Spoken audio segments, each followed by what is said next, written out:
Now, everybody who's watching, let's get RBT to 500,000 subscribers by Christmas. He's the best Madden scientist there is. I subscribe to him, and if you don't subscribe to, your favorite team is going to lose to the I'm not saying that team. Yeah, I know, been there, done that. But this time, different teams put into the equation as a question that has been asked by many people over the past few years, and something that we unfortunately will never find the answer to. That's if the best team in all of college football could beat the worst team in the NFL. Many people think that question is absolutely, completely asinine. Look at me, look at my knowledge, look at my vocabulary. But many people think it's a stupid question. Many people think there's a little bit more to it and think it's a little bit more of a legitimate question than other people think. So today, to the best of my ability, we're going to try to get an answer to this question, and that is by using a little bit of Madden science. As today, my dudes, yes, we shall see what Madden 20 thinks.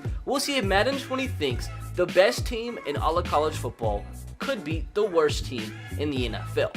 So hopefully guys do enjoy today's Madden Scientific video. And if you do, make sure to smash that like button. Let's see if we can go for like 3,000 likes in the first hour for today's video. Also guys, in the comment section below, I want you to let me know two things. What are your predictions for today's conference championship games in college football? And also, let me know your answer to this question in the comment section below. Do you think it's a crazy question? Do you think the best college team will get blown out by like 50 points, 60 points, 70 points? Or do you think it would actually be a decent matchup? Be sure also to subscribe if you haven't, because if we do hit 500,000 subscribers by Christmas, my Christmas giveaway is going to be absolutely mental for Xbox One X's and for PS4 Pros, like $4,000, $5,000 worth of value given away to you guys. That's if and only if we do hit 500K by Christmas. So make sure to take that millisecond that it does take to click that subscribe button if you haven't. Also, important that you do have on notifications, because every single upload from now until December 25th for 25 days of Christmas on the channel, we'll give away Xbox codes, PS4 codes, Amazon codes to be popping on the screen left and right all throughout the video. And the only way you can win those codes if you do have on notifications and one of the first people to watch the video to get the code. So make sure to have on notifications so you have a chance to win some free stuff. Now with that said, I know I'm going to absolutely blast for this in the comment section below, but me and many other people disagree with the college football committee, and we believe that LSU is the best team in all of college football. If you're Ohio State fans out there, I apologize. And another reason I use LSU instead of Ohio State is because their roster was already made, so it made things a little bit easier for us today.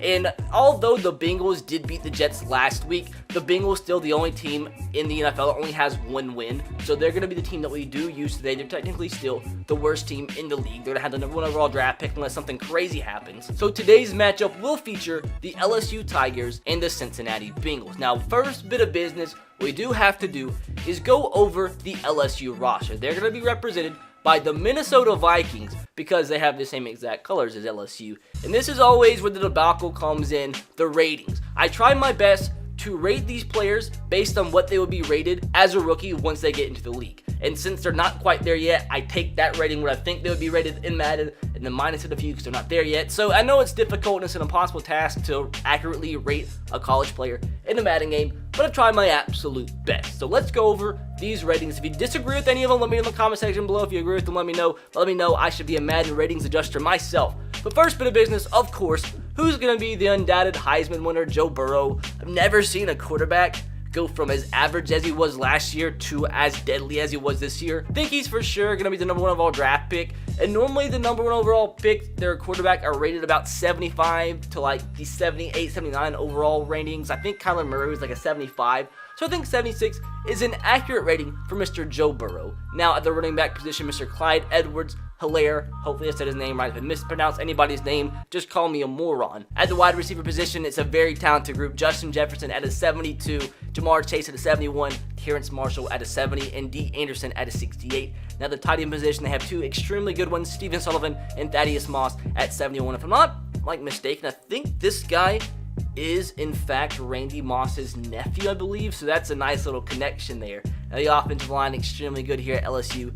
Saheed Charles at a 72 overall. At left guard, Chasen Hines at a 68. At center, Lloyd Cushenberry III, 73 overall. At right guard, Damian Lewis at a 72. Same thing as Cardell Thomas. Right tackle, Austin Colas at a 70 overall as well. Moving on to this LSU defense at the left end, they have Breeden Fihoko, an extremely talented left end, comes in at a 73 overall with Glenn Logan behind him at a 70. On the right side, Rashard Lawrence at a 72 and Neil Farrell Jr. at a 71. D-tackle, Tyler Shelvin at a 70, and Siaki Ika at a 69 overall. On the left side of the linebacker core, Patrick Queen at a 72, and Ray Thornton at a 71. On the inside, Jacob Phillips at a 72, and Michael Divinity Jr., an extremely solid middle linebacker, also at a 72. Now on the right side, Andre Anthony at a 70 overall, with Clavon Chasen at a 68.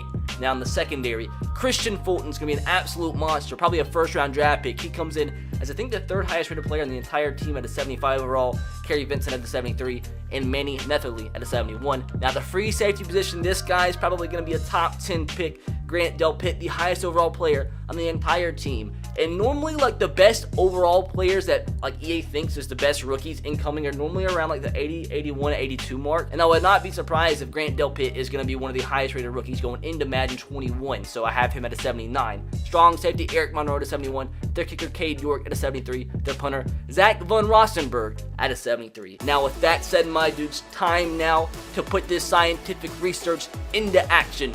LSU versus the Cincinnati Bengals. Who is going to win in today's Madden Scientific video? Let me know your score predictions in the comment section below. The Cincinnati Bengals come in at a 77 overall. We're going to give them the home field advantage.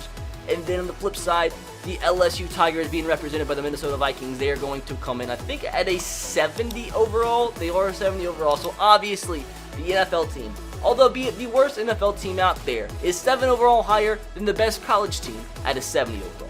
So CPU versus CPU. I have no input whatsoever. We're going to play this game a simulation game type. 6-minute quarters, Cincinnati, Ohio, nighttime game.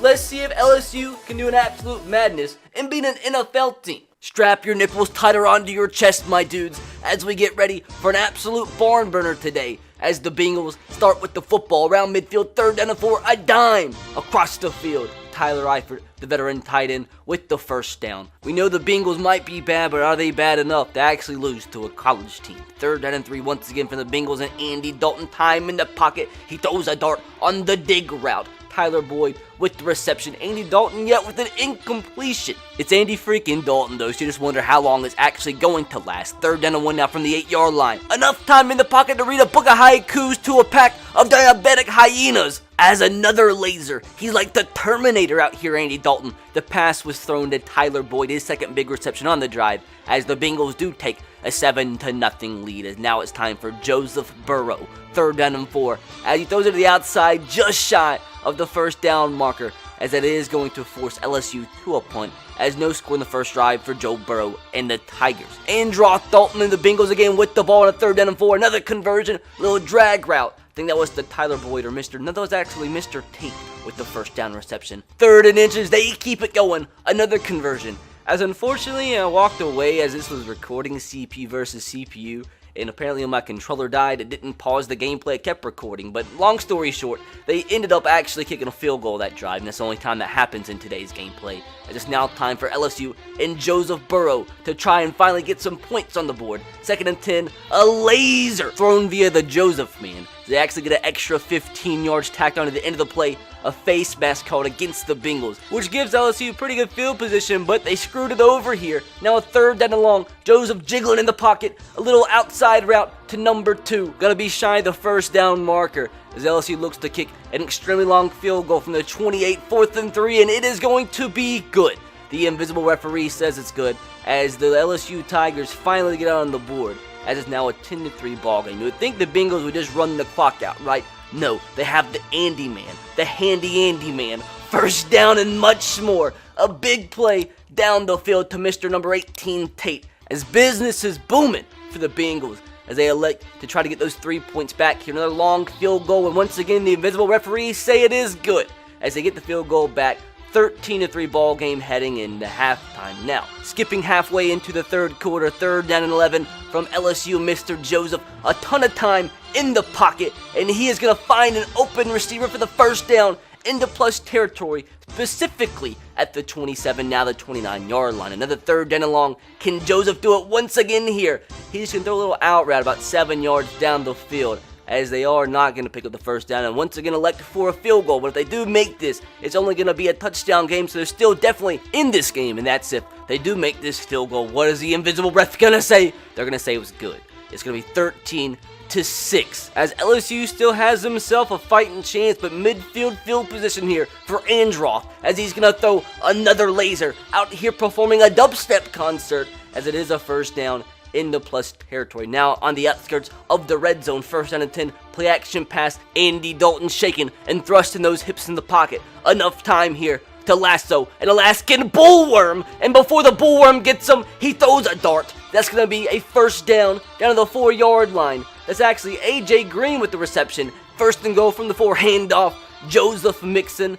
This Joseph gets into the end zone as the Bengals extend their lead over a college team 20-6. But this Joseph for the LSU Tigers, not done just yet, throwing more lasers. 16-17 passing. What a game from the eventual, who's obviously going to be the Heisman winner. But can he pick up another third down here? Third down and 5, 2 minutes to go. Not too much in hurry-up action here from the 22. A lot of time in the pocket, back in the end zone, and that's going to be picked off there. William Jackson with the interception. As to be fair, that play right there is one of the reasons I hate Madden. Like, the receiver doesn't even try to go up and make the catch. He just stands in the back of the end zone, like allowing William Jackson to easily make the interception, as that sucks for LSU. One first down is going to do it in easy money. Threaded right through LSU's D-line like a pack of reduced fat butter.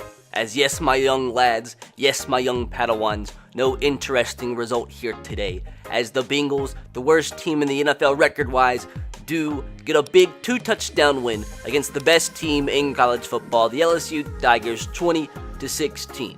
But at the end of the day, there's one thing that we all can agree on. The Bengals might be the worst team record-wise, but at least they aren't the Jets.